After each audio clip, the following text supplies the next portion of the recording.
Boa noite a todos. Boa noite também a quem nos assiste pelo canal do YouTube da Sociedade Espírita Bezerra de Menezes. Muito obrigado, Frank, Marcos, pelas músicas, pela maravilhosa harmonização de sempre. Antes de iniciarmos os trabalhos dessa noite, alguns recadinhos muito importantes. Lembrar que nós temos a evangelização das crianças, que acontece todas as segundas-feiras, aqui no andar térreo, ao mesmo momento, né, da palestra aqui em cima. Então, tragam suas crianças, elas têm um ambiente controlado, um ambiente de muita segurança com Jesus, para serem evangelizadas. Também lembrar que a SEBEM tem um grupo de jovens que chama Conexão Jovem, com os encontros acontecendo todos os domingos às 4 horas da tarde e agora também às segundas-feiras, também no mesmo momento que as palestras acontecem aqui em cima. Venham os jovens de 15 a 28, a 29, de 15 a 29, e quem não estiver nessa faixa etária e conhecer alguém, convidem os seus jovens, seus conhecidos, familiares, para participar também. É um grupo muito bacana e vale a pena conhecer. Lembrar também dos grupos de estudo, que são que acontece a entrada, o ingresso nesse grupo de estudo, não precisa esperar fechamento de turma, né? Todas as terças-feiras tem um grupo de estudo aqui na casa, né, que é o IED, Introdução, né, o Introdutório ao Estudo da Doutrina Espírita. E também o grupo de estudo sistematizado da doutrina espírita. Então, quem tiver interesse, é só procurar um dos trabalhadores e pegar as informações. Pode começar amanhã, tá bem? Dito isto, dados os recados, vamos serenando os nossos corações, serenando as nossas mentes, ficando numa posição confortável na cadeira, para que possamos auxiliar na obra de Jesus Cristo, irradiando. E podemos começar repetindo mentalmente as seguintes palavras: perdão, amor, paz e luz. Perdão, amor, paz e luz. Perdão, amor, paz e luz. Neste momento, vamos irradiar os nossos melhores sentimentos aos nossos irmãos que se encontram em tratamento de saúde nos hospitais. Vamos mentalizar o hospital da nossa cidade,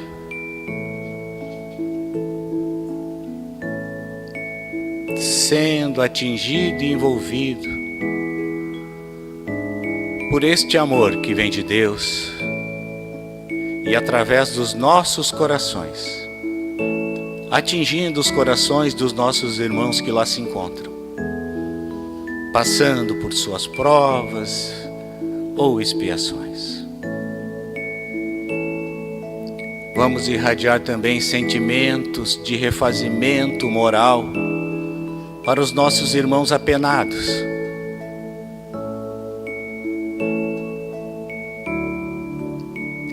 Que neste momento de reencontro com as leis humanas, eles possam também iniciar uma caminhada de reforma íntima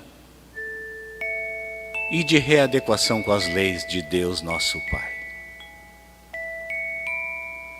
Vamos emanar sentimentos de otimismo na certeza da vitória contra os seus vícios para os irmãos que se encontram nas casas de recuperação, de apoio a dependentes químicos. Vamos envolver em amor as crianças que se encontram hoje nos orfanatos, nas casas de passagem, as crianças nos abandonos das ruas, as crianças em situações de guerra espalhadas pelo orbe terrestre. Que esse nosso amor possa chegar e envolver cada uma dessas crianças. E também as crianças que hoje se encontram abandonadas dentro do próprio lar, podendo se considerar órfãs de pais vivos. Vamos envolvê-las. Vamos também emanar muito amor para todas as pessoas que hoje são vítimas das guerras, dos desastres naturais.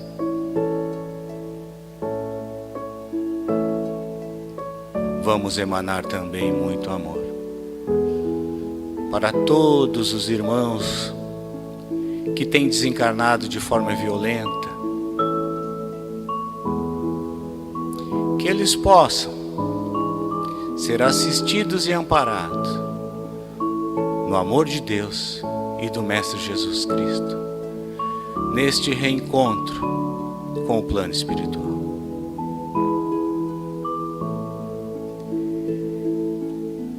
Que essas emanações que aqui fazemos possam chegar a cada um que mentalizamos, através do amor do nosso Mestre Jesus Cristo. Que assim seja.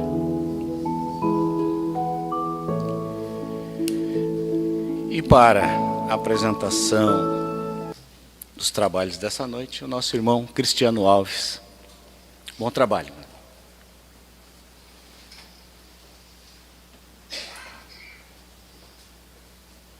Que Jesus nos abençoe, nos inspire nessa noite levemente gelada, né, gente? Mas com os corações aquecidos, já que todos são rostos amigos, dos quais a maioria professores que humildemente vêm nos ouvir nessa noite, então a responsabilidade é grande, mas falar de Jesus é lembrarmos dos nossos propósitos, e ouvir de Jesus é mais do mesmo, né? A gente está sempre reforçando por uma necessidade constante de renovação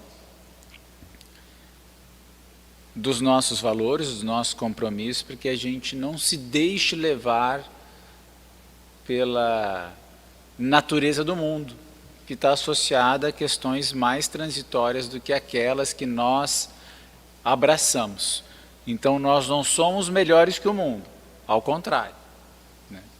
Se em pleno século XXI, 2000 anos depois da mensagem de Nosso Senhor, estamos aqui tateando com imensas dificuldades, a prova é de que nós somos espíritos muito necessitados. Agora, a gente tem responsabilidade. Ao que tem se dará. Eu tinha muita dificuldade de entender isso quando Jesus falava ao que tem se dará, o que não tem se tirará. É responsabilidade. Já pode perceber? Quem é responsável sempre tem mais serviço. Quem é responsável perde até o serviço que tem, é demitido. Então, nós nos tornamos depositários de confiança de Jesus, viemos a uma encarnação com a responsabilidade de levar o seu evangelho, rede vivo, através da doutrina espírita cristã,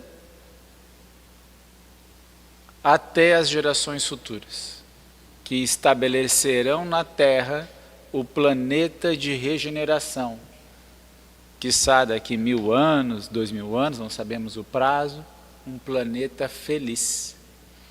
Porque as mudanças não vão ser mais agora, como nós tivemos, do fogo até a inteligência artificial, 10, 15 mil anos, vão ser vertiginosas. Vertiginosas. Sexta-feira ou quinta foi lançada uma nova inteligência artificial, né? Quem entende um pouquinho, está acompanhando, 90 vezes até mais potente do que a mais potente. E aproveitei e fiz um curso de passe. Nossa, a gente estava estudando agora, lá na casa de Lázaro, passe sobre os 3 pilares: os evangelhos, Kardec, a obra de André Luiz e 2 autores clássicos complementares, um prefaciado por Emmanuel e o outro prefaciado por Sueli Caldas Schubert, editado pela FEB. A IA fez o livro de quase 100 páginas em 10 minutos, com uma pesquisa meticulosa, sem nenhum erro de português. Nós estávamos estudando, criamos uma apostila. Tem muito mito em torno do passe, né? Tem muito espírita com medo.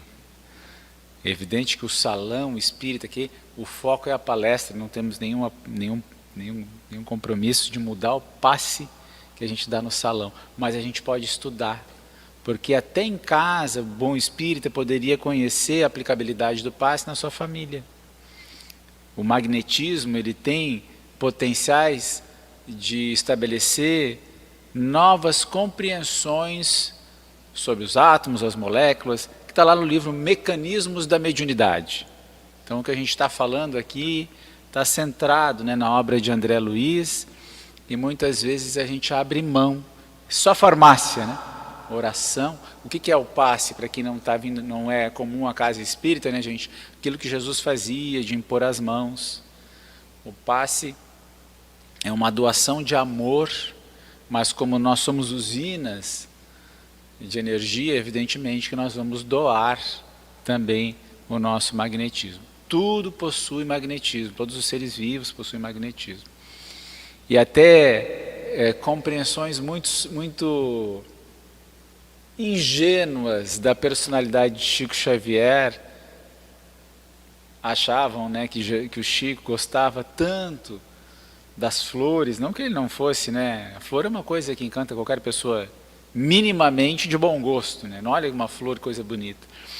Aí o Chico vai dizer, em livro, tem aqui a foto do livro, que os espíritos recomendavam que ele tivesse flores porque o seu campo eletromagnético ajudava-os a permanecer no ambiente. Espíritos bons conseguiam permanecer mais tempo no ambiente por causa do campo eletromagnético das flores. Tudo tem ciência, tudo tem conhecimento por detrás. Só que quando nós estamos diante dos dilemas, estamos diante das dificuldades, os nossos pensamentos ficam ensimesmados, nós precisamos fortalecer o nosso pensamento. E Paulo, na sua carta aos Tessalonicenses, ele vai dizer: tende por capacete a esperança na salvação. E Emmanuel, então lá no livro Fonte Viva, vai discorrer que o capacete é a defesa da cabeça, em que a vida situa a sede de manifestação do pensamento. e que é a vestimenta mais adequada ao cérebro cristão. Por que isso, gente? Porque nós sofremos o assédio, volta e meia, de entidades que nos querem noutro campo de trabalho. Amigos nossos distanciados do vício são muitas vezes chamados a recaídas que poderiam ser desastrosas. Quase todos nós recebemos raios anestesiantes contra o nosso ânimo, contra a nossa disposição, nos engendrando princípios de depressão, abandono das boas iniciativas, quando não da tarefa no trabalho. Quantos amigos ao longo de mais de 25 anos, 27 anos de doutrina espírita, nós pegamos pela mão e não permitimos que abandonassem a lida. Quantos amigos? Amigos melhores que nós, mais sensíveis, mais sensatos, só não eram menos teimosos. Porque muitas vezes alguns de nós permanecem na doutrina por pura teimosia. Levamos a sério aquela mensagem de Jesus: todo aquele que perseverar vai ser salvo. Então a teimosia na salvação, ou seja, na felicidade, no alívio das nossas injunções kármicas, vai permitir que a gente chegue lá. E nós estamos juntos, com os nossos defeitos, caminhando, tentando melhorar, olhando para trás e vendo que a gente construiu alguma coisa, mas também deixou serviços, prejudicamos outros serviços. E esses espíritos que muitas vezes tentam cristalizar o nosso pensamento, podem ser amigos nossos nos convidando no futuro ao estudo mais detido das situações. Mas aí tem um parênteses importante. Se nós não somos os amigos anestesiantes dos outros amigos, seja pelo orgulho de que já sabemos tudo a respeito daquele assunto, da postura altiva e orgulhosa sobre determinados campos do conhecimento, dos preconceitos que esterilizam a humanidade da outra pessoa, dos comentários jocosos que têm característica de vingança, que quando fazem muitas vezes a pessoa entrar no grupo, ela é tratada com desdém, sem ter tido chance de se defender. Porque quando nós apontamos para os outros é fácil. Nós temos que nos proteger dos outros, usemos o capacete. Mas será que a gente não tem um chicote também?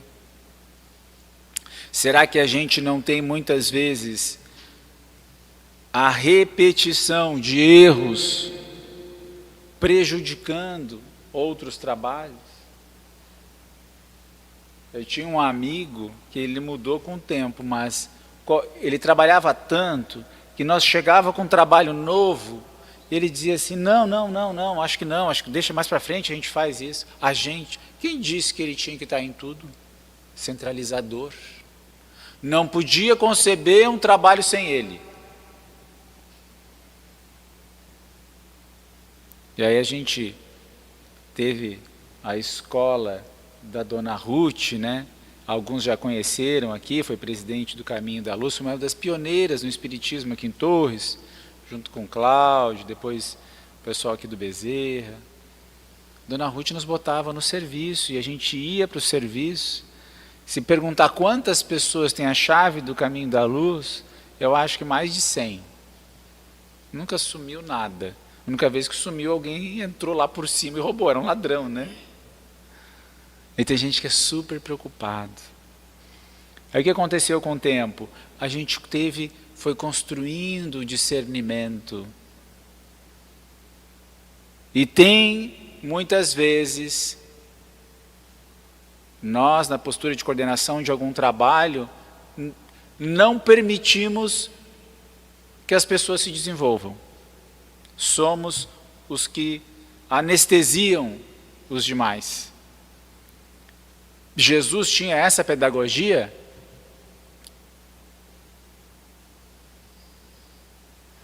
Jesus curava, desobsediava, ensinava, mas, diante dos testemunhos, ele não abandonava os seus. Quando ele foi ser preso, ele antes pediu para que orassem com ele. Dormiram. Ele me expulsou do discipulado os que dormiram? Não, né? Pedro, que antes tinha dito para ele tomar banho inteiro, porque ele não ia permitir que Jesus lavasse só os seus pés. Não, então me dá banho inteiro, Senhor. Estou contigo. Horas depois, está lá pegando a espada. E eu brinco, porque é trágico, porque já faz tempo, e todos os personagens ali devem estar no plano espiritual muito superior, né? Mas, quando ele pega a espada, vocês acham que ele mirou aonde no soldado Malco? Decepou a orelha, né? A orelha cai no chão, Jesus pega a orelha e põe de volta na orelha do Malco. Ele mirou no meio da cabeça, é óbvio, né, gente? Ninguém dá uma espadada na orelha. Jesus expulsou Pedro. Diz: Pedro, embainha a tua espada. Quem com ferro fere, com ferro será ferido. E nós, nos processos, muitas vezes, de formação das pessoas, obsediado, não serve. Isso, é aquilo. As caixinhas do nosso preconceito do mundo, ninguém presta.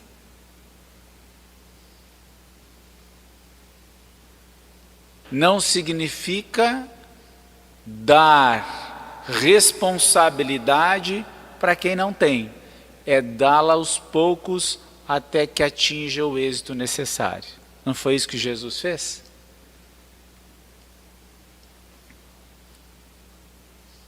E ele não abandona a gente.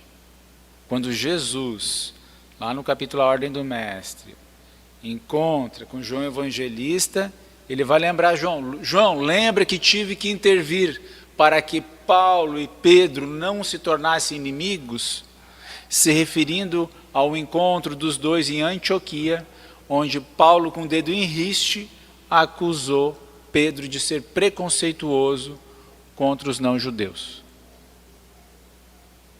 Timóteo, que era companheiro de Paulo, começou a chorar de nervoso que ficou. Paulo tinha razão, mas tinha se excedido. Jesus intervém espiritualmente para que depois eles pudessem conversar lá na casa do caminho em Jerusalém. Então as nossas diferenças, às vezes elas precisam de uma temperança, de que a gente possa entender que a amizade é a mais importante, de que depois a gente conversa melhor os detalhes. E graças ao entendimento dos dois, nasceu uma religião universal, que é o cristianismo, e não uma religião étnica, senão só os judeus poderiam ser cristãos, era o que estava em jogo.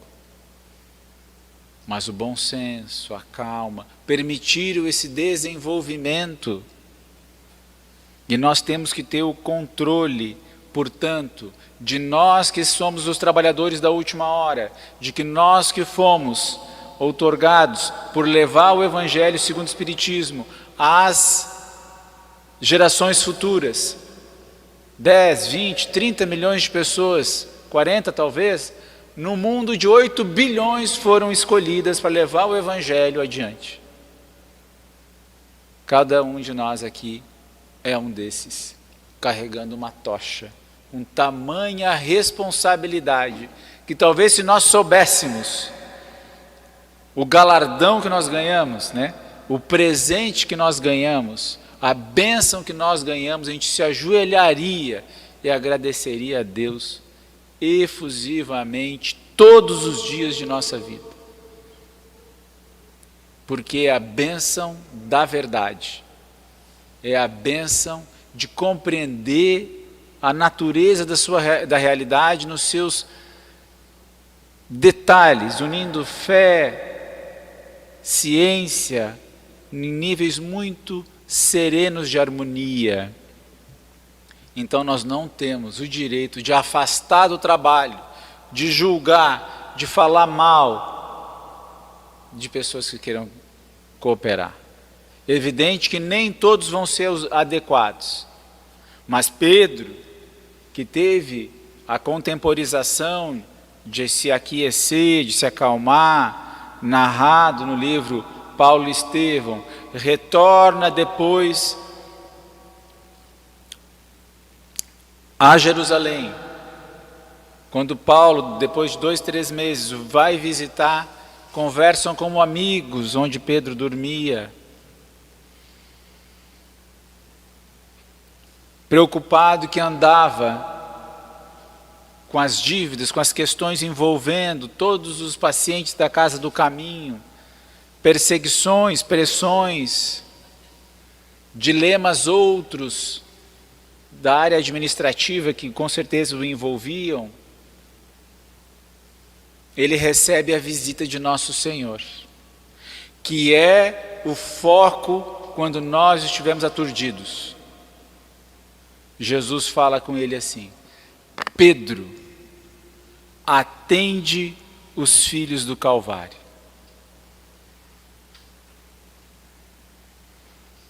Quando nós estivermos com qualquer crise, busquemos quem está em sofrimento, e o discernimento vai se construir sobre aquilo que é necessário, supérfluo em nossa vida, sobre aquilo que demanda realmente o nosso esforço. Quando a gente está num hospital, a gente percebe que boa parte da nossa luta é meio sem sentido. Quando a gente está triste, a gente percebe que a melhor roupa, o melhor cenário, a melhor comida parecem que não tem cor, não tem sabor. Que a gente consiga antecipar a nossa presença, a nossa disposição, buscando sempre aqueles que estão necessitados. E essa energia plena que nós temos para doar, ela vai ser realimentada, ressignificada, e até os nossos problemas vão ser transmutados.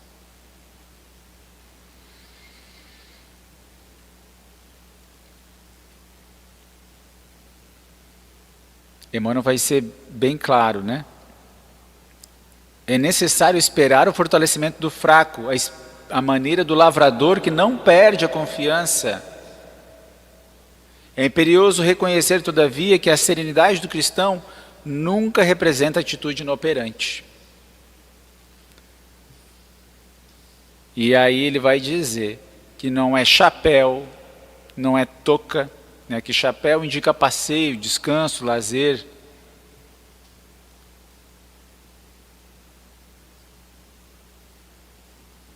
De acordo com a moda, capacete, porém, é indumentária de luta e esforço, de defensiva.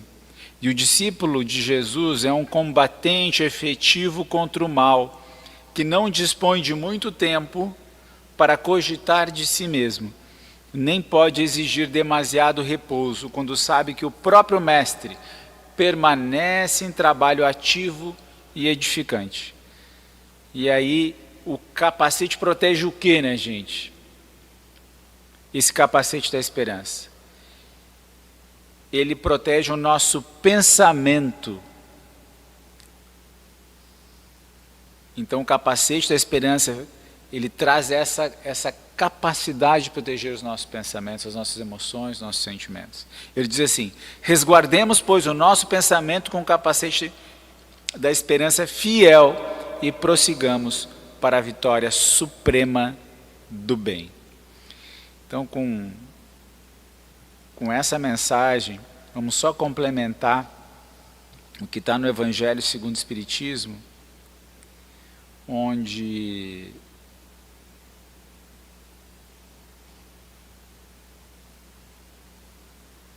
para nós estruturarmos essa esperança, ela começa com a fé. Que a fé, ela está lá no próprio Evangelho, ela é a mãe da esperança e da caridade. Ela é o alicerce. Se eu tenho fé, a gente consegue, essa fé raciocinada, saber que as coisas vão melhorar. Eu vou falar uma coisa aqui porque me foi confidenciada e é uma fofoca espírita, essa é uma fofoca do bem. Numa viagem que fiz a Minas Gerais, numa homenagem a Chico Xavier na cidade de Pedro Leopoldo, em 2017, eu fui com um grupo aqui de amigos, mas eu cheguei 2 dias antes e conheci uma senhora, já com seus 90 anos, Hilda Tavares. Dona Hilda, esposa de Clóvis Tavares. Alguns já devem ter conhecido o livro Sabedoria de Emmanuel, uma coisa assim, e 30 anos com Chico Xavier. Então, são livros famosos, tem Mediunidade dos Santos, alguns livros são publicados pela FEB, inclusive. Esses livros foram editados, né, foram escritos por Clóvis Tavares, seu marido, né, que desencarnou nos anos 80, e ela conheceu Chico Xavier ainda em Pedro Leopoldo.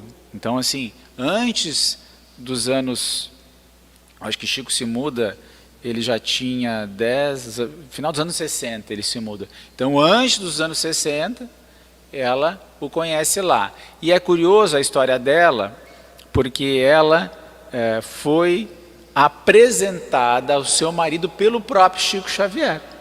Porque o marido se torna espírita, porque o Chico o reconhece, ele era a reencarnação do rei Clovis I, ou Louis I da França, entre outros que o Chico revelou a ele, e isso está em livro. E aí ele tem a sua noiva desencarnada pela espiritualidade, coisas que a gente pode repensar no futuro, porque ele havia se tornado materialista, ela havia rompido o seu programa reencarnatório de ter uma família toda cristã, espírita cristã, que estava no seu trajeto. E ela, então, quando se torna materialista, ela é cuidada por um senhor espírita até o seu final da vida, e esse senhor espírita depois apresenta algumas obras a Clóvis Tavares, ele vai conhecer Chico Xavier, e Chico narra conversas que os dois tinham. Inclusive, eles tinham o sonho de ter um filho que se chamaria Liu, e esse filho, Chico revela o nome do filho e ele se converte ao espiritismo, porque é uma coisa que era um segredo do casal. Mas Chico diz, vai vir a Margarida, que era uma referência a uma vida passada da Dona Hilda Tavares, e ela, então, quando está vindo, foi a Pedro Leopoldo, já que, por sua vez, o seu irmão havia desencarnado, o seu outro irmão, ela vinha acompanhada. Chegou no hotel, não havia lugar na cidade, o hotel só tinha um porão, e não haviam cobertores, não haviam estrutura suficiente. As pessoas iam muito ainda ver o Chico, não tinha estrutura hoteleira, e ela está andando com seu irmão Davi pela rua, nisso sai Chico Xavier e Clóvis Tavares da barbearia, e aí Chico cutuca, Clóvis diz, olha quem vem, Clóvis, é Margarida. Margarida era o nome dela em vida passada, que ele havia comentado que seria, vamos dizer assim, de uma santa da Igreja Católica, que estava ali, reencarnada na mesma cidade que ele, Campos dos Goitacazes, no Rio de Janeiro. Estou contando a história porque ali o casal, que era da mesma cidade, ela tinha visto ele dando uma palestra uma vez, eles acabam se casando, e Chico passa uma informação de que aquele filho, Liu, reencarnaria entre eles, e que era a figura de Santos Dumont, que infelizmente houvera cometido o suicídio e passaria então por uma nova existência, filhos do casal. Tudo isso que eu estou falando, vocês podem pesquisar, vai ter psicografia do Liu antes, durante, depois. Santos Dumont reencarna, 9 meses, cai da escada, fica tetraplégico, 17 anos. E aí várias e várias mensagens dão o tom do que é uma pessoa que, mesmo acamada, mesmo numa situação de tanta dificuldade, ouvia e acompanhava tudo que seus irmãos e sua família faziam por ele. Então aqui já fica também uma comprovação de que os nossos entes queridos que estão dementados, que estão de alguma forma prejudicados, mesmo que não pareçam ouvir e acompanhar nada do que a gente está fazendo, eles sentem e registram tudo que é falado no entorno deles. Todo o carinho, toda a ajuda. E depois Santos Dumont vai agradecer pessoalmente a cada um dos seus irmãos pelas canções, pelas músicas, pelo cuidado. Então é muito importante a gente ter essa noção de que o Espírito perfeito, imortal, está presente num corpo ora prejudicado, mas registrando tudo que de bom a gente faz para ele, e o oposto também, né? Contei essa história para mostrar o grau de intimidade que eles tinham. Eram amigos. Diz Hilda que iam para a casa do Chico, brincavam, riam, eram amigos. E ele foi, em certa oportunidade, para Atafona, onde até psicografou um livro. E vários casos que eu fosse contar aqui, vocês iam ficar, nossa, tudo isso, né? Ficamos, quando eu fui para Uberaba, voltando para fechar o parênteses, aí encontrei para uma homenagem a Chico Xavier, ela havia sido convidada, ela estava com uma excursão do Rio de Janeiro, e eu já vinha pesquisando a vida dela, achei que ela não era encarnada, porque são muitas histórias, eles foram muito presentes no início da formação da França, ela foi algumas santas, enfim, uma família com uma tradição de estudo, pesquisa e trabalhos sociais de mais de 100 anos, com orfanatos, atendimento às pessoas carentes, trabalhos que depois eu pude conhecer mais detidamente. E essa senhora, para ir para o final, né? Ela participou da homenagem ao Chico, acabei conversando com ela algumas coisas, nós ficamos muito amigos. E ela conversava como se tivesse 20 anos, era muito estranho, porque uma senhora de quase 90 anos falava no WhatsApp comigo como se fosse... Eu brincava, a senhora fala como uma guria, escreve como uma guria. E ela foi professora de matemática, viveu, né, trabalhou no Ministério, se não me engano, da Educação, viajou o Brasil todo, uma senhora muito inteligente, evidentemente, como... vários de sua família eram médicos, estudiosos da doutrina, enfim, pessoas de muito gabarito intelectual e moral. Mas tinham histórias controversas, e aqui às vezes a gente recupera uns chavões que ela me contou, né, que estava Chico lá em Atafona, daí nessa praia, perto de Campos dos Goitacazes, e o livro que ele psicografa lá, se não me engano, é no Portal da Luz, uma coisa assim. Mas a gente repete para as pessoas que tudo passa. E a gente prejudica a esperança da pessoa. Por que eu estou falando isso, gente? Maria dizia isso para as pessoas. Nós não temos a autoridade moral de Maria. A gente tem que ter o cuidado. Jesus levantou a mão e curou. Ele pegou a orelha do Malco e colou. Nós não temos essa mediunidade.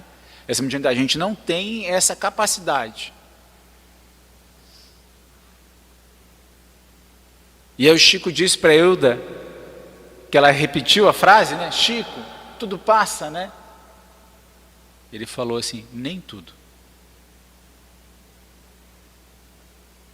Uma mãe que o filho desencarnou, tem um dia que ela não lembre dela? Do filho? 2 dias? Ou estou enganado? Você pode não sofrer todos os dias, mas você lembra, então não passou. Outra coisa que eu vejo, estava lá no estudo, estamos dando o passe, a pessoa está ali, voltando do passe, teve um momento que ela falou, está bem? Está bem? Está tudo bem? Está tudo bem? Quem já teve depressão aqui? Quanto mais você pergunta para a pessoa se a pessoa está bem, mais dói. A pessoa não está bem. Estou um pouco melhor. Mas assim, para o depressivo, muitas vezes, ele está no céu se ele ficou 10% melhor. Nossa, estou 10% melhor. Vou conseguir tomar banho hoje. Vou conseguir escovar meus dentes, vou conseguir fazer algo para eu comer. Quem não teve um período da sua vida que não teve vontade de tomar banho, não teve vontade de comer, não teve vontade de se cuidar, não teve vontade... Não é? Você conhece alguém assim? Acho que conhecer alguém assim a gente já conhece, né? Se nós não passamos, a gente conhece. Aí chega alguém, tá bem? Tá bem? Tudo passa. Clichê. Esqueçamos os clichês, não prejudiquemos a esperança da pessoa. A gente pode dizer assim, Deus te abençoe, meu amigo. Deus te inspire. Deus te fortaleça. Estou contigo. Agora, Chico Xavier, que lembrava suas encarnações de 7, 8 mil anos atrás, ele pode ter a placa que tudo passa. Ele está lembrando. Passou o que aconteceu aqui, passou o que aconteceu lá, outro cenário. Maria de Nazaré, para vir para a Terra, 500 anos de preparação. Prepararam a água em torno da região que Maria ia nascer, as frutas, tudo. Não estamos falando de espíritos quaisquer. Agora, nós precisamos ter noção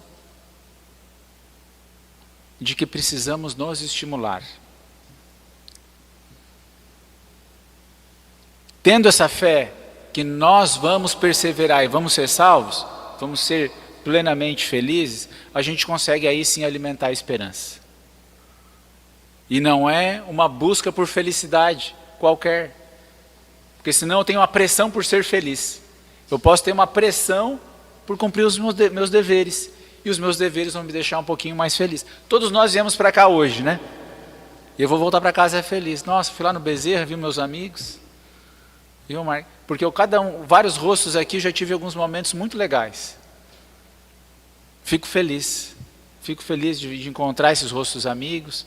Me sinto em casa. Vou para casa feliz. Vou pegar a carona com o Juninho, eu vou para casa. Meu vizinho. E qual que é o propósito disso? Nós mantermos a esperança uns nos outros. Essa é a chave. É a esperança uns nos outros. Uma das grandes alegrias da minha vida, nos últimos 2 anos, foi a padaria da Casa do Pão, foi o Marquinhos. Cristiano, vamos fazer. Ele falou, Marquinhos, eu tenho medo. Tentei fazer uma vez, ajudar as crianças, através da prefeitura, eu tive que denunciar todo mundo. Tenho medo. Não, agora vai ser diferente. Aí estava nós lá no Senac, lá em Tramandaí, com a Lília. Aí a moça, eu sou espírita. Jesus colocando as pessoas certas no lugar certo, né? Aí esse ano eu não tinha ido atrás do novo curso, tinha esquecido. Final de ano atropelando a gente, eu esqueci. E o planejamento do Senac é anual. A gente tem uma padaria escola ali, né? Na Casa do Pão. A gente conseguiu formar com muitos amigos ajudando, com recurso que a gente conseguiu público. De repente, o Senac manda, não, gente, vai começar uma nova turma. Eles lembraram. E colocaram a gente no caminho. Porque nós nos retroalimentamos. E por fim, a fé, a esperança e a caridade. A caridade é o amor em ação. É ela que vai permitir, com o pilar da fé, com a perseverança da esperança em nosso coração, que a gente se liberte para todo sempre. E aí sim, pode passar a dor, vai ficar a memória, mas nós vamos conseguir olhar para frente. Parar de olhar só para trás, né? A gente vai conseguir olhar para frente e saber que tudo aquilo que a gente perdeu, na verdade, vamos reencontrar de forma muito melhor, muito mais estruturada ali na frente. Plenos já de discernimento, de sabedoria, de entendimento, capazes de aproveitarmos melhor ainda as experiências que passaram, agora com uma nova configuração. Peço ao nosso Senhor Jesus que possa dar a cada um aqui mais serviço no bem, porque muitos os chamados, poucos os escolhidos, equivale a dizer que muitos os convencidos, poucos os convertidos, mas nós estamos aqui com nosso coração em prece para que a gente se converta de uma vez por todas ao trabalho no bem, ao serviço com Jesus, e nunca, mas nunca mais a gente desanime na tarefa. Que assim seja.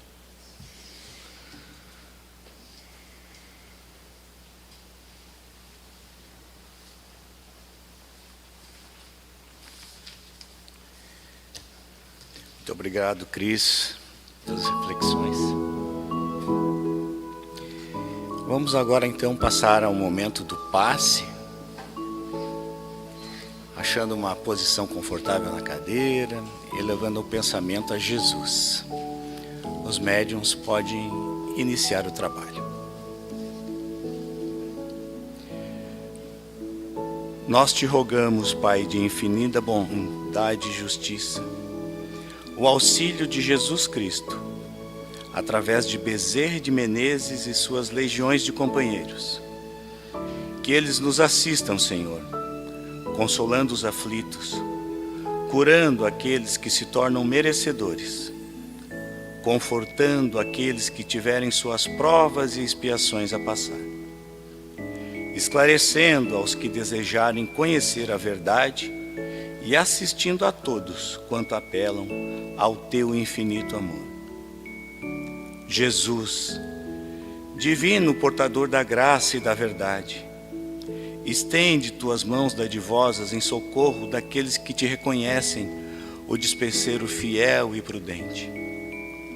Faze o divino modelo, através de tuas legiões consoladoras, de teus bons espíritos, a fim de que a fé se eleve, a esperança aumente e a bondade se expanda e o amor triunfe sobre todas as coisas. Bezerra de Menezes, apóstolo do bem e da paz, amigo dos humildes e dos enfermos, movimenta as tuas falanges amigas em benefício daqueles que sofrem, sejam males físicos ou espirituais. Bons espíritos, dignos obreiros do Senhor, derramai as curas sobre a humanidade sofredora, a fim de que as criaturas se tornem amigas da paz, do conhecimento, da harmonia e do perdão, semeando pelo mundo os divinos exemplos de Jesus Cristo.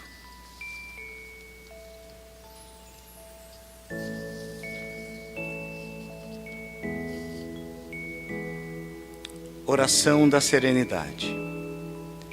Deus, conceda-me a serenidade para aceitar as coisas que não posso mudar, a coragem para mudar as coisas que posso, e a sabedoria para discernir uma da outra, vivendo um dia de cada vez, apreciando um momento de cada vez, recebendo as dificuldades como um caminho para a paz, e, com Jesus, aceitando as circunstâncias do mundo como realmente são e não como eu gostaria que fossem, confiando que o Senhor tudo fará se eu me entregar à sua vontade, pois assim poderei ser razoavelmente feliz nesta vida e supremamente feliz ao seu lado na próxima.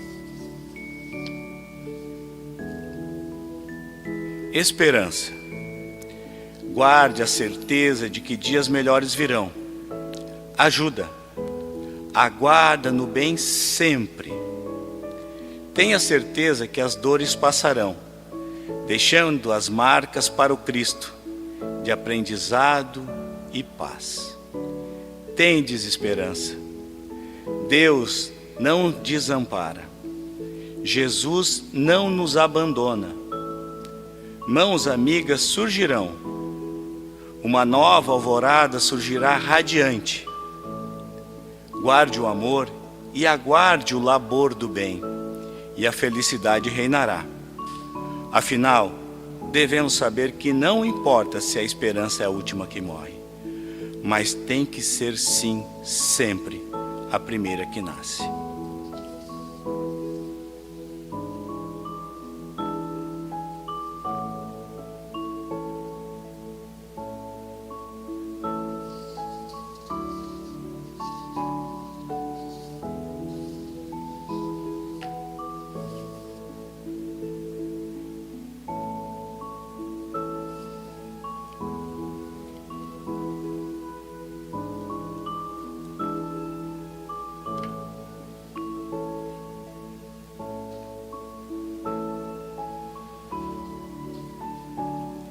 E assim vamos chegando ao final dos nossos trabalhos. Mas, para encerrar, eu vou ler um dos recadinhos das nossas crianças da evangelização que estão na nossa árvore da gratidão.